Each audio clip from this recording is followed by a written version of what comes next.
All right, guys, welcome back to Relegation Battle. I've had some Premier League games, some EFL Cup games, and just some other game news in general. So, Jack, I'm going to start with you this week. Not the result you guys are looking for against Aston Villa, despite being 2-0 up. Coutinho sort of came on, almost got an assist, but got the goal anyway. But, the performance itself wasn't fantastic from you guys.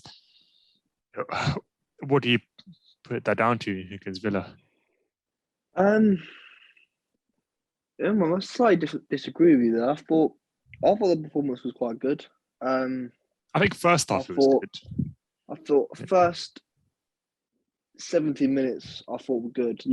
First half we dominated. I mean, they had a lot of the ball first half of the second half, but I thought we defended well. I still think even though they had the ball, we were like control the whole game. And then you go 2-0 up after playing that game, you think that's it, And then I'm guessing the naivety of Rangnick cost us the game. Should have made subs. He would have seen Coutinho was coming on. So you knew they were going to get the ball to him. We should have freshened up the midfield.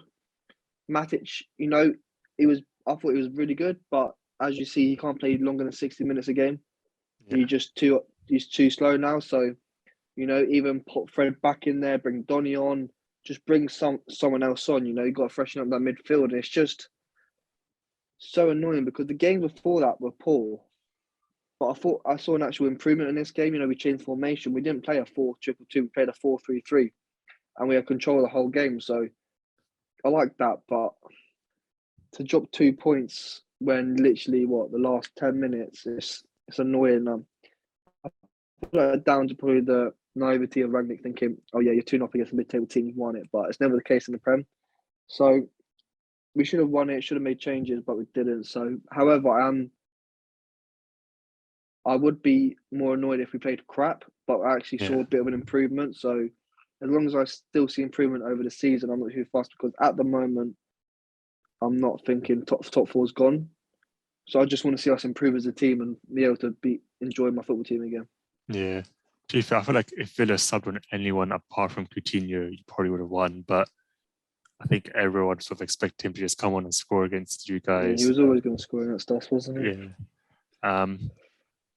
But then after the game, obviously, Randy made some comments about Martial saying he didn't want to be in the team. And Martial came out and said he never would do that. He'd never disrespect United in the 70s. He's been here. I mean, I think he spoke about yesterday's press conference a little bit that they sorted it out. But do you really think it's sorted out? Do you really think, Martial's all got over it?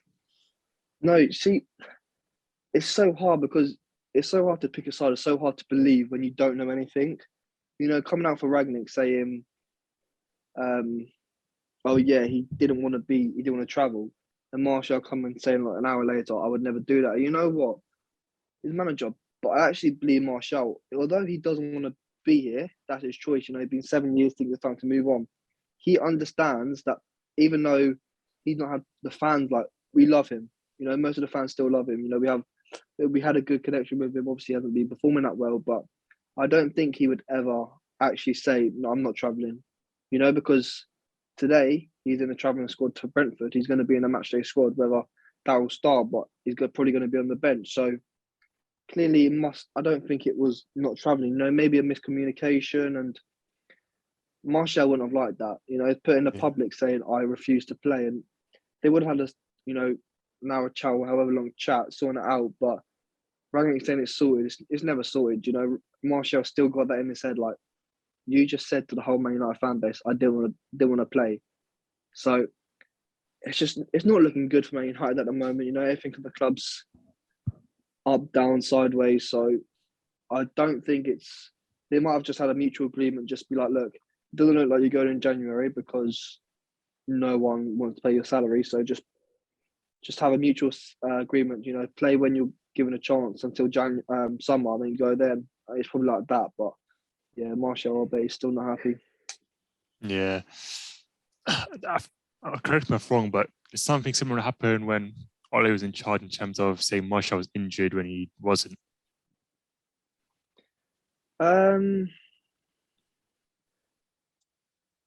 No, I don't think it was. I don't think that. I think it was more Cavani that happened to. Oh, maybe. It was the fitness team said to the manager, "Oh, Cavani can play," but Cavani said, "No, I'm not playing." Okay. Like, even though the doctor said it, Cavani said it himself. No, I'm not going to play. I don't think. I can't remember if he said, I don't know. I'm ready, but he decided not to play. I don't think it was Martial. I can't remember a time when that happened with Martial. Yeah. Well, Tyler, let's come to Chelsea. More drop points last night against Brighton. 1-1 draw. Same issues we sort of seen in the last few weeks. The attack is just not clicking for you guys. Last 4 years. Yeah. Last 4 years. But it's not going well. And this is after the defeat to City as well on the weekend. De Bruyne scoring another good goal against you guys. You guys got to fix this quite quickly because you don't want to drop into that top 4 sort of race. Because, correct me if I'm pretty sure we're 9 points behind you, 3 games in hand. Obviously, we'd have to win those games, but you're sort of coming closer to that United, Arsenal, Spurs area than you are to the City. I mean, it's closer. Spurs are right on Chelsea's tail because they've got 4 games in hand. Yeah, exactly. Obviously, the games in hand, obviously, it's got to win, which Spurs have already been doing. But are you worried that you might sort of be dropping into that more and more? Of course, I'm worried. Like, it's not about dropping into it. We're in it. Simple as that. We're in it. The title's gone. Liverpool are above us, and I'm pretty sure they've got a game in hand as well, or 2 games in hand. So yeah, we're in the top 4 battle, and it's just the same old story of the last. I want to say 3 years of our attack. Like, it doesn't matter who we play, they're all shit. they're all bad. Like, I don't care for Lukaku anymore. I don't care for Mount. I don't care for Ziyech, who I've hated for a while anyway, as you guys know.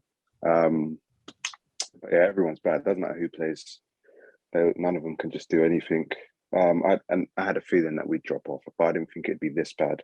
Like, obviously, I said when Chilwell got injured that we'd struggle because we'd be playing Alonso, but then I didn't think the drop-off would be this bad. Like, we've fallen a lot since the United game. I think that was when this bad period really started. Some would say Carrick broke Tuchel, but yeah, it's not good.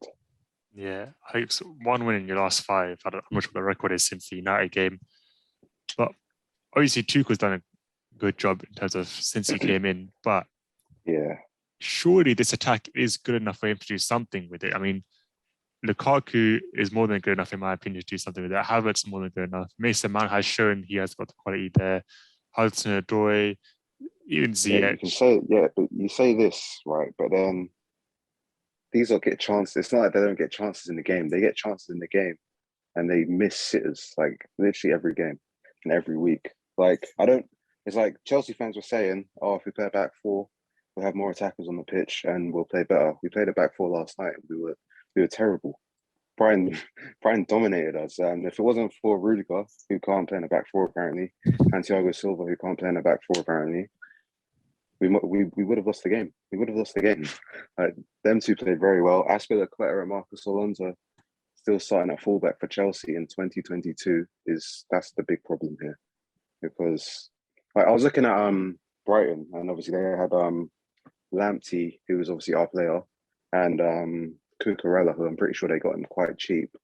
So, and then looking at Azpilicueta and Alonso starting for us, like, we should have the kind of fullbacks that Brighton have as our backups, and not the other 2, because then the drop off it's so big from Reece James and Chilwell to the 2 pensioners. So yes, it is annoying because obviously I thought that we could challenge. I didn't think we'd win the league, but I thought we'd challenge.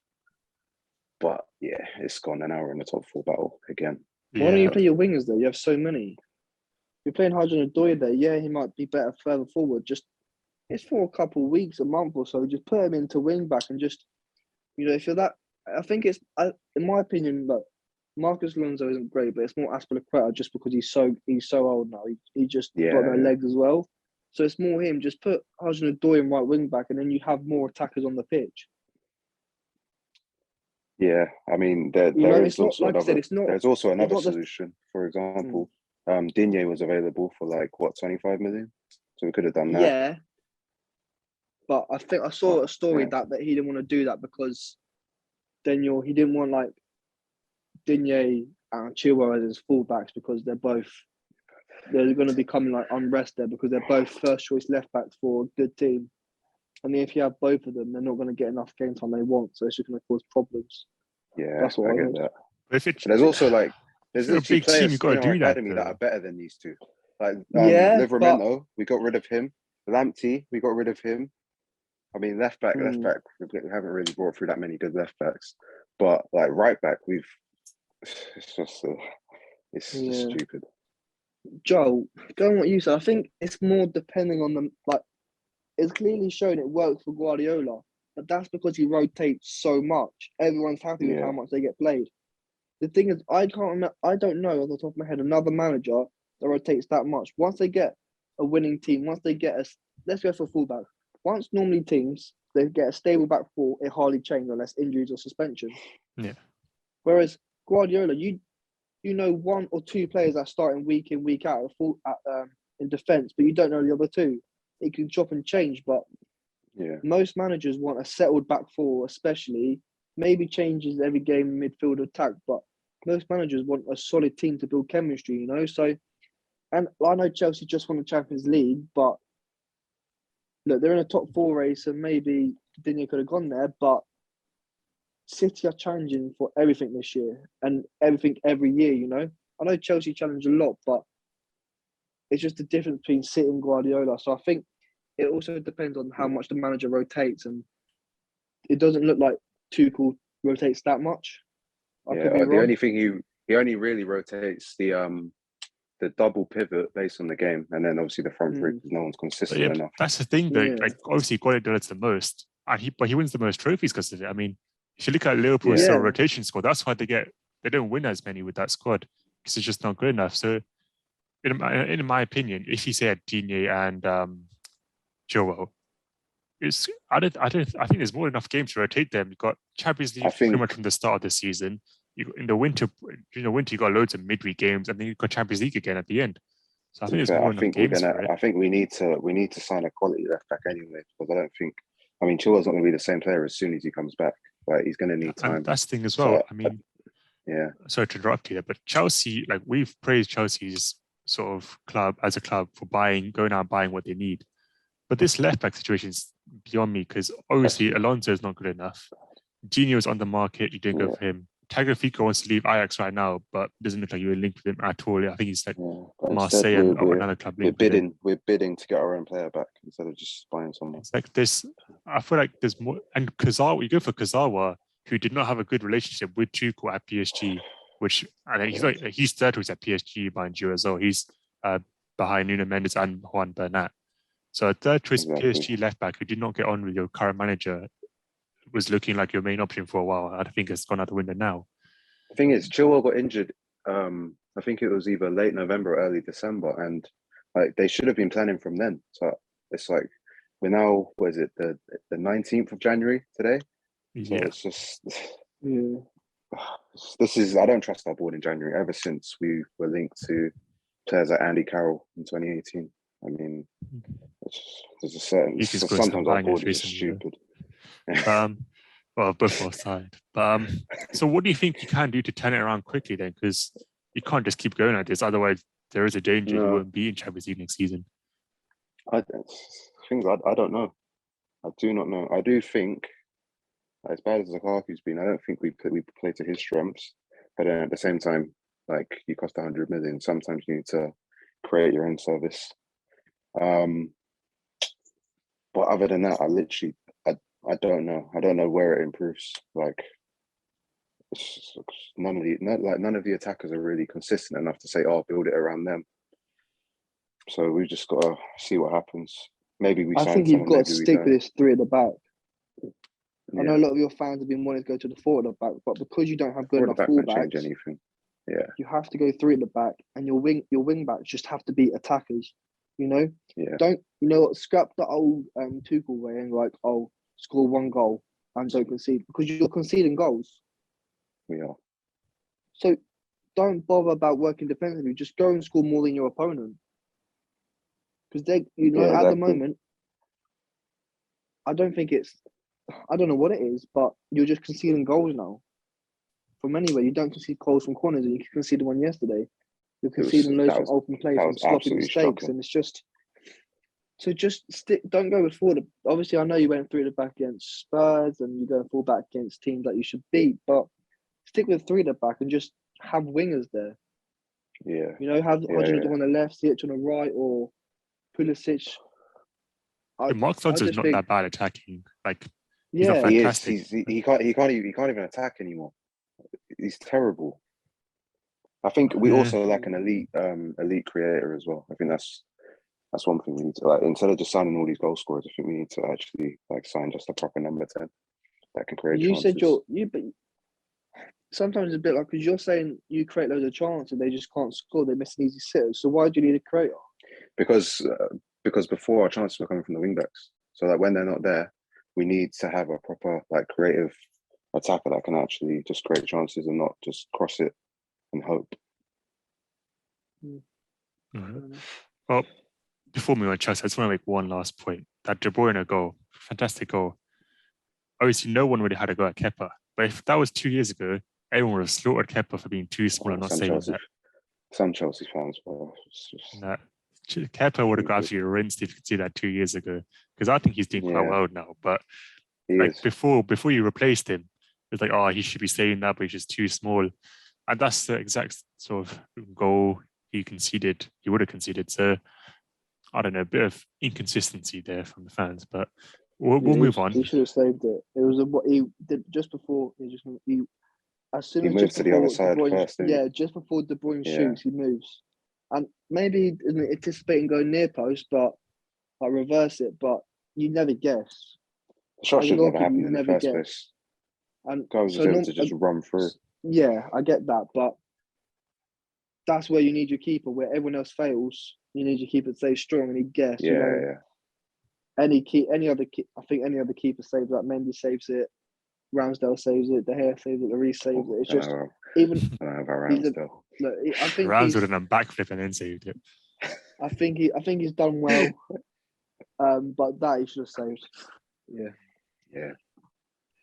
Well, just seen there that Aston Villa are probably not interested in signing Luis Suarez. I think there's pure links purely to just Gerrard being there, coming back. But let's move on to Arsenal now. Daniel Sturridge next. Yeah. Well, before we talk about Arsenal, I don't know if you guys saw the report that came out in the Athletic like an hour or two ago. The FA are investigating an Arsenal player for receiving a yellow card in a weird fashion. So someone's put an unusual amount of money on a certain player receiving a yellow card. The bookies have sort of told the FA this has happened. You should probably investigate it. They are investigating it. The Athletic haven't reported who the player is for privacy reasons. Arsenal just said they were not going to comment on it just yet. I have no idea who the player is. I haven't been on Twitter to sort of see who it's looking like. I feel like normally if you're going to put a yellow card, Granit Xhaka is the obvious one. But I think if you put an unusual large money on him, it wouldn't really be unusual because you'd expect it. So I'm not sure who the player is. But yeah, very weird story. Didn't expect that to come out today. I'm assuming if they're found guilty, they will be suspended for a few weeks or months, which isn't ideal. So hopefully it's not anyone important, but I generally have no idea who it could be, to be honest, because I've only been playing that many games recently. But yeah, just an interesting story to come out of that. But other than that, I believe our last game was the Liverpool game, 0-0 draw at Anfield. Granit Xhaka masterclass, if you ask me there. He did what needed to be done. If you think about it, in hindsight, he studied the Chelsea tapes, saw that Liverpool struggled to break Chelsea down at Anfield when they were down 10 men. thought, all right, let me sacrifice myself. And then in doing so, it meant that he was suspended for the Spurs game. We didn't have enough players to play that game, postpone it. And now when we play Spurs again, he'll be his suspension will be done by then. So, masterclass. But, Get another red. but then he won't be back for your Liverpool game because he would have been. It would have been. I think pretty sure it was only a 1-game ban.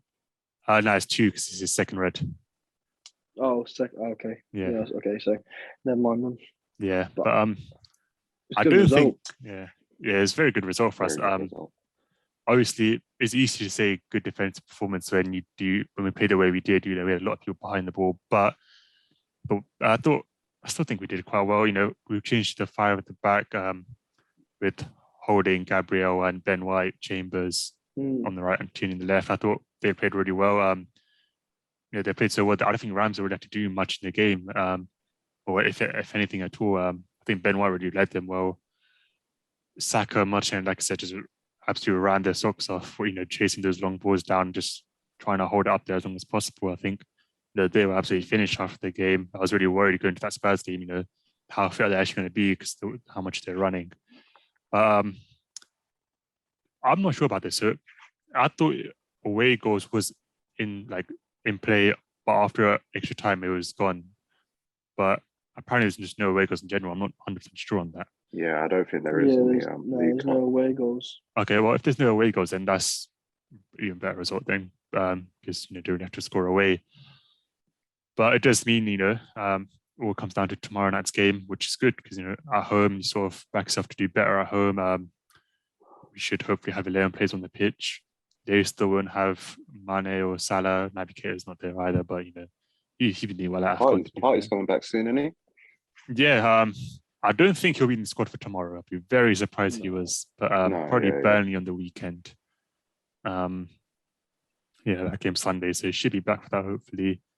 That's the thing. So I was watching Arteta's press conference earlier, and he did not say who was fit and who wasn't. He was refusing to sort of give anything away. I guess because of just so Klopp doesn't know who's going to play, but we have no idea who's fit, who's not, who's got. There's no additional COVID cases, but we don't know if Odegaard's sort of come back or not. So I have no idea what to expect. No idea if Smith Rowe is fit, Tommy Asso with these guys. So I have no idea how we're going to line up. But after last week's performance, I think I'm a bit more confident we can get a result, and I think the players probably will be as well. The only interesting thing that came out of the press conference though was obviously we recalled Miguel Aziz during the Liverpool game, I think it was. And then before the Spurs game got postponed during it, we reported a second COVID case. I think that was him. I think we might have recorded him. He was just called because of COVID, I think. That's why Portsmouth weren't playing him that much as well. But I feel like he was just an extra COVID case. I can't lie. Because that's what Arteta did say, he's got COVID in the press conference. But you only need one COVID case to postpone anyway. And then the rest were injuries or suspension. So I don't know. That was an interesting one for me. But that was really fucking bending the rules, isn't it? No, I mean, it wouldn't really change much anyway, because the rules do say you need one COVID case to just sort of apply for the postponement of the game. Unless Odegaard was going to be... When did Odegaard catch it? Do you know? I think it was during that week, but he was out of the Liverpool game because of it. Yeah. And then I'm assuming he was one of the 2 players who still had it when we were playing Spurs. I'd be surprised if it was anyone else because no one really spoke about it. But I think too much got made of it, to be honest with you. I don't think it was that deep that it got postponed. I know we didn't have as many COVID cases as other teams did, but if the FA sort of changed the rules just for that one game, I think that would have been worse than not postpone and just going through what they did now. Yeah, 100%. I think it had to. I mean, it was always going to get called off because of the rules. However, in my opinion, might be different to you because you spot Arsenal. In my opinion, the rules should be changed because I think it's trying to. You want your best squad. However, let's say Odegaard was injured as well, 3 years ago, that game would have gone ahead. Yeah. Yeah. Would have been postponed. Harry Neville said something about that, didn't So I don't know. I've seen today that the Premier League are meeting to see if to maybe talk about changing the rules. Yeah. I mean, so that kind of thing yeah. doesn't happen again.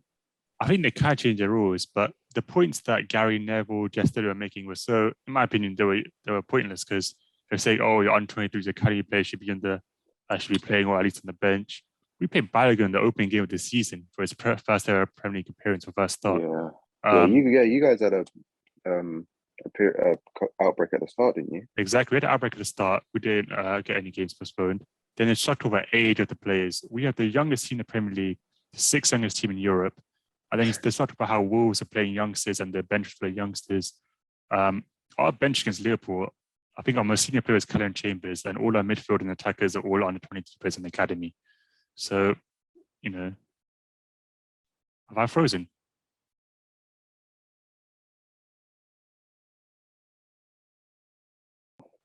Oh. All right, am I back? Yeah. Where did I get cut off? You was talking about playing Balogun at the start of the season. Yeah. Okay, yes, I was saying we're playing Balogun at the start of the season. Then they talk about age. We are the youngest team in Europe, youngest team in the Prem, sixth youngest team in Europe in terms of average age of the starting 11.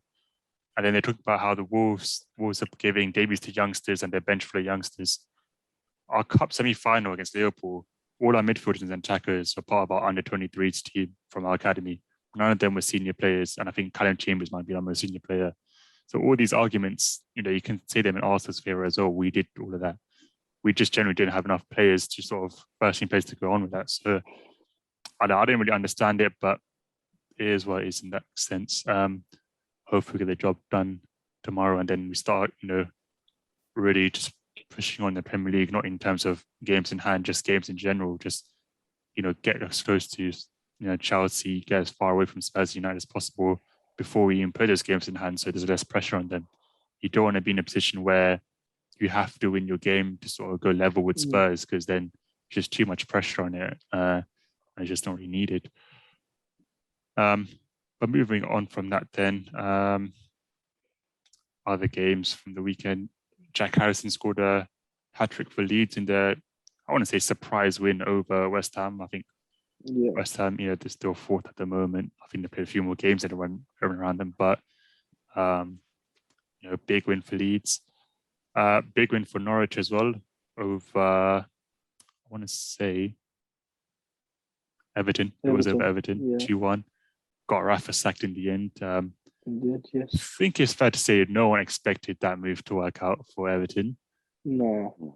Because you always knew as soon as Everton went, I know it's been a long time, and I'm not saying it was just a blip, because they won one in the last 12 or something like that, and it's Arsenal. But anyway, it doesn't matter. It was like one in the last 12.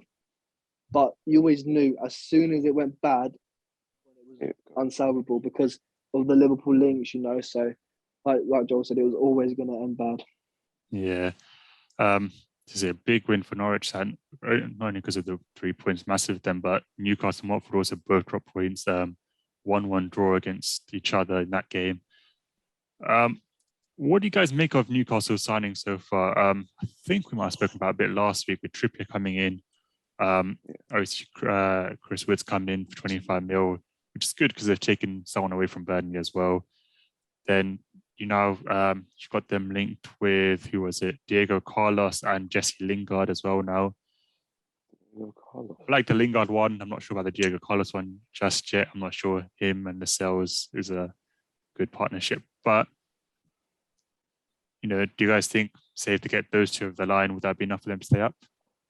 Well, so quickly says so. It looks like that Man United have rejected the approach by Newcastle for Lingard. Okay. So whether they come back, or they try something else, at the moment it doesn't look like Lingard is going to go there January. I think the Trippier signing, I'm sure we speak about it before, is a good signing. The Chris Wood, I'm still unsure.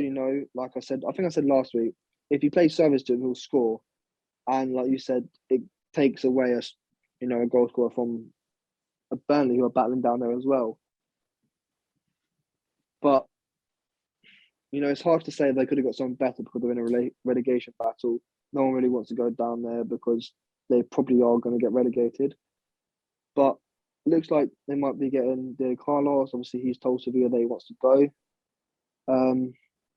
But also, I saw earlier that they're in competition with another Premier League club for Diego Carlos. So depending if they get that over the line, you never know. It could be a surprise partnership between him and Lascelles. It could work out, but then could be too many mistakes. I don't know anything about Diego Carlos, to be honest with you, in real life. So it'd be interesting to see once they've made, because I feel like they're still going to make 2 or 3 more signings by the end of January, and it'll be interesting to see who they sign and whether it'll be enough to get them out of the relegation zone. But I don't think it will be. Yeah, I mean, Diego Carlos, great player on FIFA, if you want to use him there, but I think in real life, I think Koundé is the better player out of the two of them. I think Diego Carlos just he loses focus way too much, in my opinion, and it's a bit rash sometimes. But I was speaking to a Newcastle fan earlier. He said he just wants someone with a bit more desire, a bit more heart, and that's what Diego Carlos brings. He does play with a bit more passion, so maybe it will help them in that sense. Fulham have been scoring goals for fun. They've scored, I want to say, 19 goals in the last 3 games. 7, 6, and 6. They beat Birmingham 6-2 last night. Absolutely scoring goals for fun. Mitrovic is sort of a big part of that as well. Got a first half hat trick. I think not in the last game, the game before that. But do you guys think they're scoring goals now? But if they come back to the Prem, same old story. Same. Isn't he on 27 goals already in the league? He's a little bit less. He's on 20 something, and the record's like 30. And there's still half a season left. So he has got Tony's record, isn't it? Yeah, or Tony and Tony's record. 27 goals and 7 assists in 26 games. And the record's 30 goals. I think it's 30 or 31, but I'm pretty sure it's 30 goals in the Championship era. And he's 3 away of equaling it and 4 away of breaking it with another 20 odd games left. Yeah, it's crazy. However, to answer your question, it's just going to be another Norwich. They do win a Championship. They get into the Prem. They're just not good enough. They go back down. They come back up. They go back down. It's just unless the league just for Fulham and Norwich. Unless it's miraculously different next year, if they get promoted, looks like they will. Who's their manager now? Different. I have no idea because Scott Parker's at Bournemouth now, isn't he? Yeah, I don't know who the manager is, but so I don't think it'll be this. You know what? Different manager could be different. However, from past experiences, you have to go off that, and I don't think they'll do well. But you never know. Marco Silva. So it could be. You never know. It could be a surprise, like a Brentford this year or a Wolves in that first year. Yeah, but the thing is, most of their players, they are literally just Championship players. Like when they've all played in the Prem, they haven't been good. Exactly. Like, Mitrovic is the perfect example. Yeah, he hasn't done it in the Prem yet, but in the Championship is just too easy for him.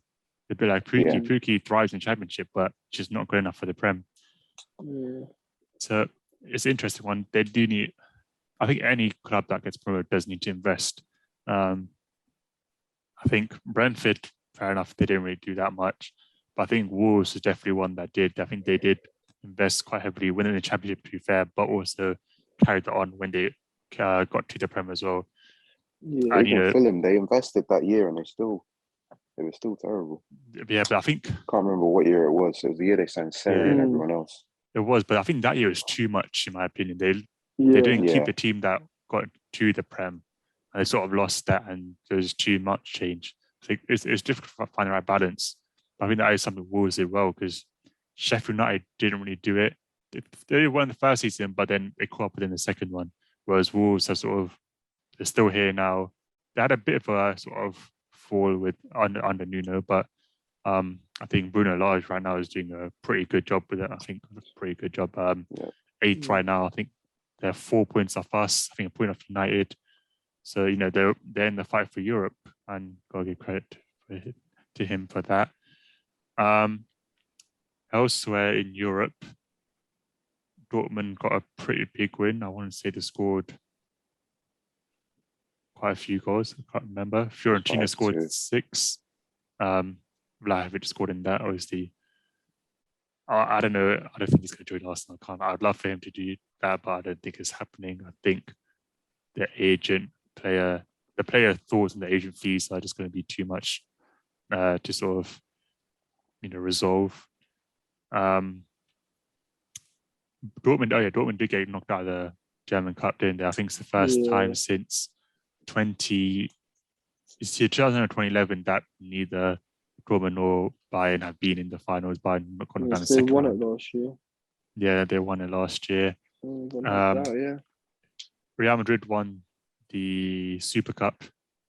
They beat Athletic Bilbao in the final. Yeah. It was nice to see that. I'm sure you guys saw the video of Inaki Williams and his younger brother in the finals playing together. I mean, I know they lost, but to play in the finals with your brother, that was quite a brilliant achievement for the two of them, for their family. But yeah, another trophy for Real Madrid. You just saw sort of Luka Modric, Cruz, Casemiro, the trophies they won across their career at Madrid. Ridiculous numbers. And, what Benzema and Vinicius Jr. are doing, still continue to do is absolutely on fire. It was interesting because obviously Benzema did make the comments about Vinicius, I think last year or 2 years ago, saying he's not playing with us, playing against us. He actually spoke about them saying in terms of Benzema talking about himself, that he's improved Vinicius and sort of told him, how to improve, when to pass, when to shoot, and that's what's helped him a lot as well. So fair enough for Benzema, he's very much helping Real Madrid in that sense. But yeah, anything else you guys want to mention before we wrap up? The what's it called? The World 11, that 3-3-4 formation. That was so weird. 3-3-4 formation. It was just Alaba's going in there for some reason. Yeah, I don't know how Alaba's in there. Mendy won the goalkeeper award, but wasn't in it. I know it's different people voting, but it still doesn't make sense to me. In the women's one, all 3 of the nominees for the best award weren't in the actual 11 as well. So I'm not sure what FIFA are playing at, but I don't expect anything less of them. I'll give it to you. The 3-3-4 formation took me by surprise, but the team itself, I think he expected a few sort of things like Mendy somehow not getting in. Well, the Mendy did win. He won the award, but I think the votes were actually tied between him and Donnarumma. Mendy won because more international captains voted for him, I believe. But, fair enough, he deserved it in the end. I'm not sure when the actual EA Sports FIFA one's coming up, but I'm sure that will turn a few heads as well. Tomorrow. There you go, tomorrow. Maybe I should have saved my 82 times 25 pack. I've seen the leak. And yeah, I've seen the leak as well. I'm just no Salah. There's a few weird ones in there. Yeah. Yep, no Salah. No Salah, that is probably the big one in there. But obviously people will vote for FIFA reasons as well. This is about to end now. Thank you guys for joining me. I hope to see you next week. Have a nice